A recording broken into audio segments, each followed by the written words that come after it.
Assalamualaikum warahmatullahi ta'ala wabarakatuh. Semangat pagi. Yang saya hormati para hadirin peserta penyuluhan anti korupsi yang berbahagia. Perkenalkan, saya Supriyadi, Inspektur Pembantu Wilayah 3 pada Inspektorat Daerah Kabupaten Kuburaya. Saat ini saya ditugaskan untuk memberikan penyuluhan mengenai anti korupsi. Adapun tujuan dari penyuluhan ini adalah untuk meningkatkan, yang pertama, meningkatkan wawasan dan pemahaman materi dasar mengenai tindak pidana korupsi.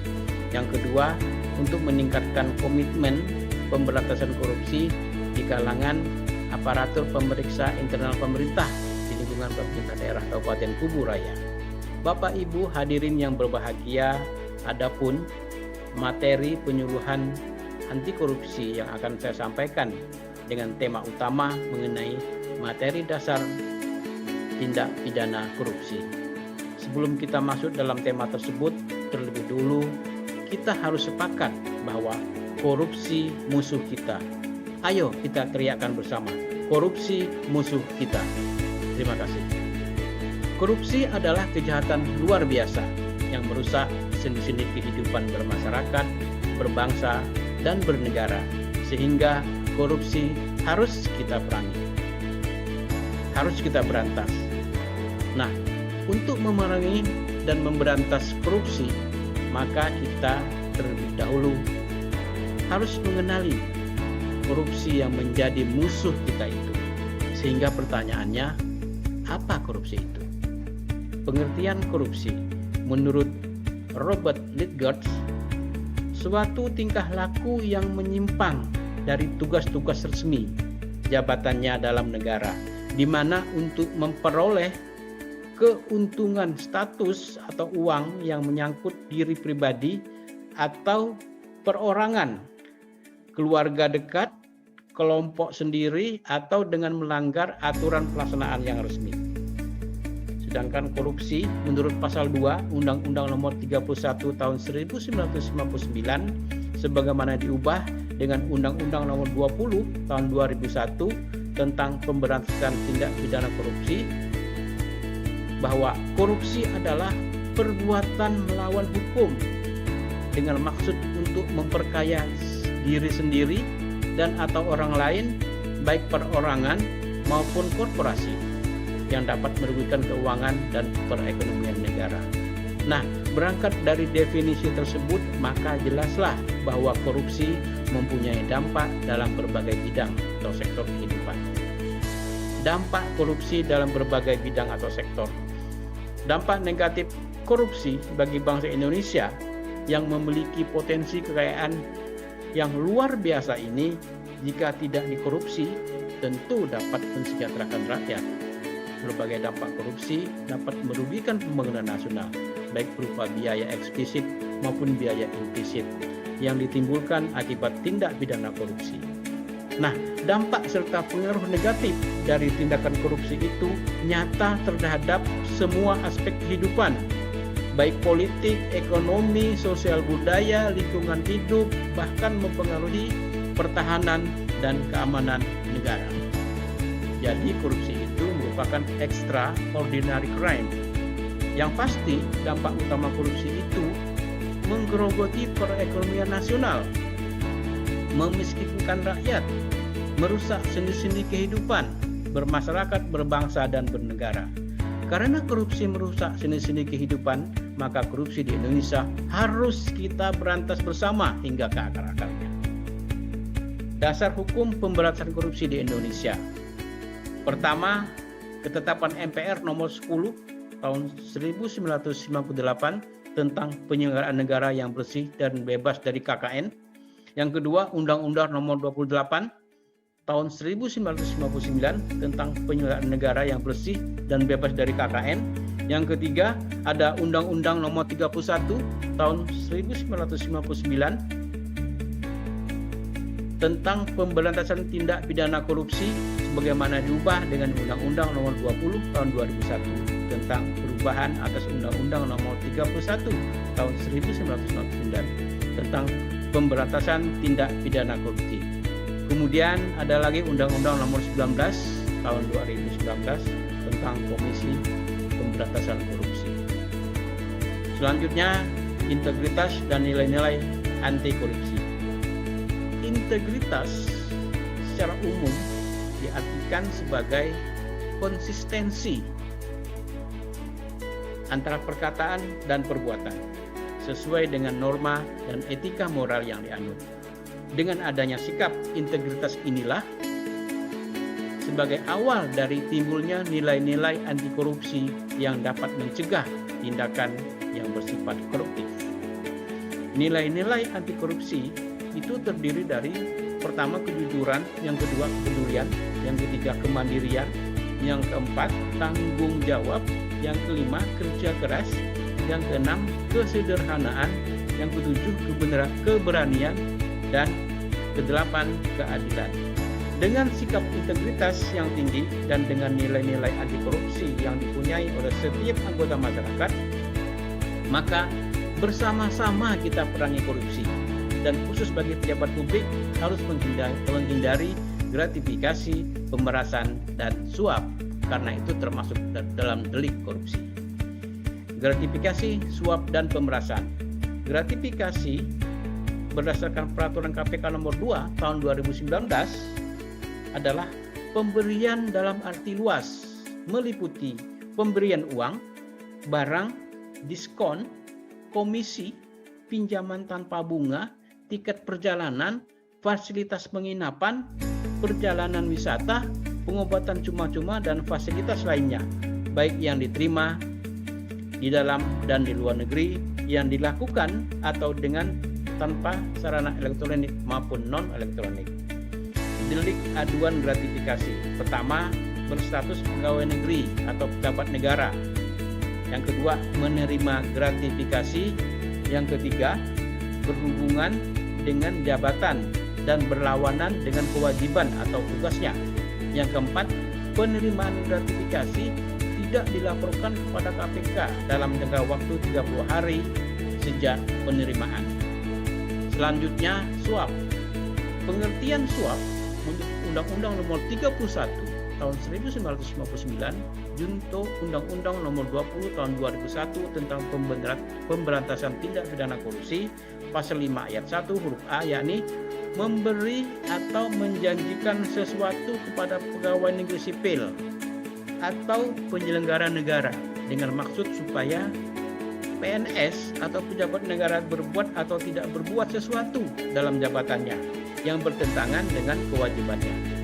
Nah, pengaturan antara suap dan gratifikasi itu berbeda, baik definisi maupun sanksinya. Suap dapat berupa janji, dan dalam suap ada unsur-unsur mengetahui atau patut dapat menduga, sedangkan gratifikasi merupakan pemberian dalam arti luas, bukan janji. Pemerasan terjadi apabila petugas layanan secara aktif menawarkan jasa atau meminta imbalan kepada pengguna layanan dengan maksud agar dapat membantu mempercepat tercapainya tujuan si pengguna jasa, walau melanggar prosedur. Itu namanya pemerasan. Selanjutnya, delik-delik tidak pidana korupsi. Berdasarkan Undang-Undang Nomor 31 tahun 1999 junto Undang-Undang Nomor 20 tahun 2001 tentang pemberantasan tindak pidana korupsi, setidaknya ada 7 delik tidak pidana korupsi. Pertama, perbuatan merugikan keuangan dan perekonomian negara atau dengan menguntungkan diri sendiri atau orang lain, menyalahgunakan wewenang, kesempatan, atau sarana yang ada. Itu merupakan delik-delik dan tidak pidana korupsi.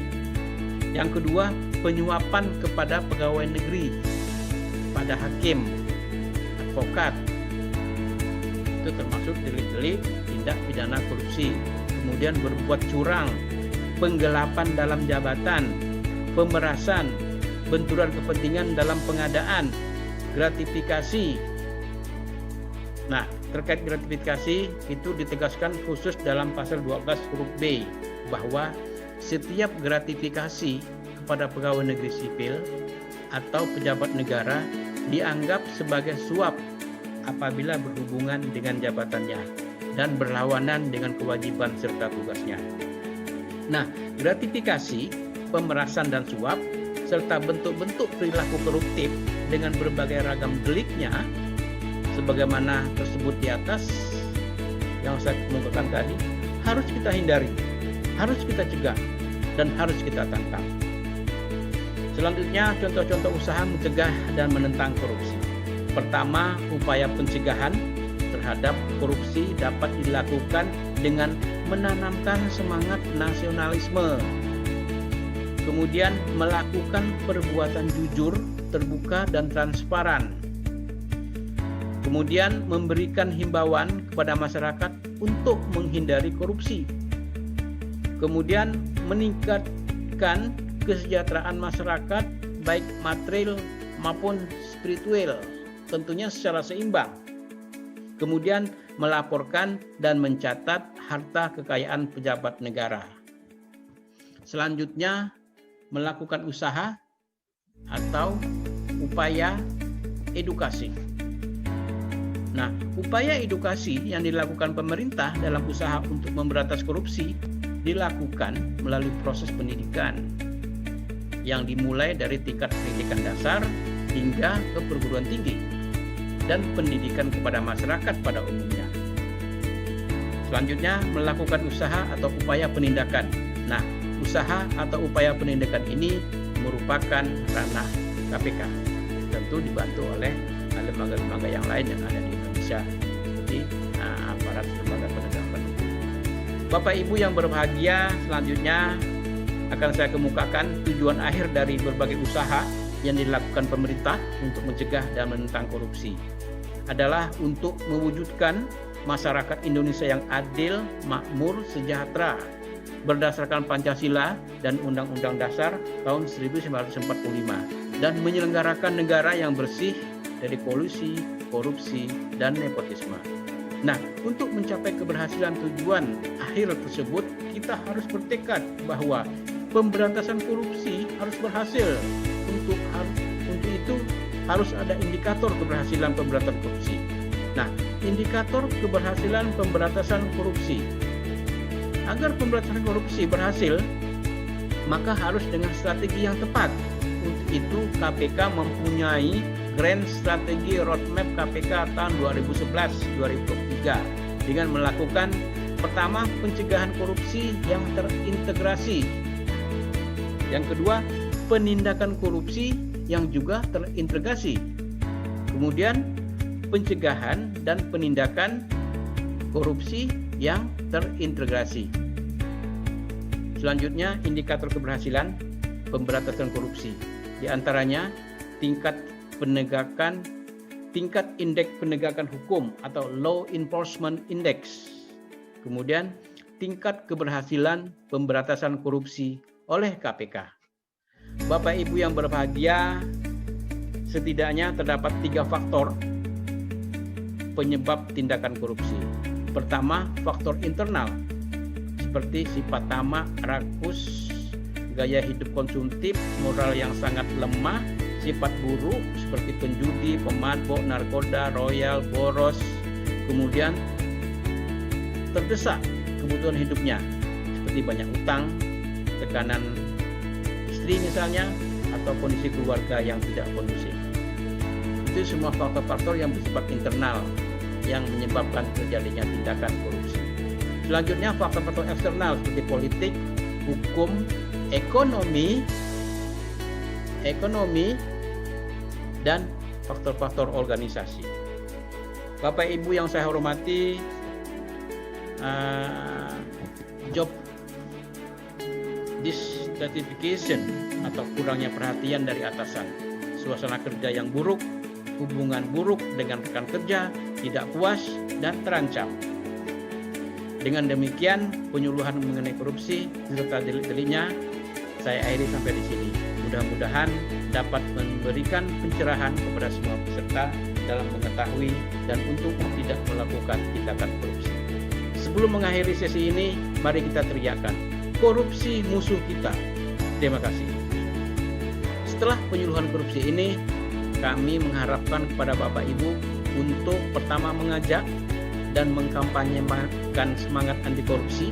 Yang kedua, memberikan evaluasi terhadap penyampaian materi selama penyuluhan ini berlangsung melalui Google Form yang linknya akan saya bagikan nanti. Demikian, terima kasih atas perhatian. Mohon maaf atas segala kekurangan. Saya akhiri. Billahi taufiq wal hidayah. Wassalamualaikum warahmatullahi taala wabarakatuh.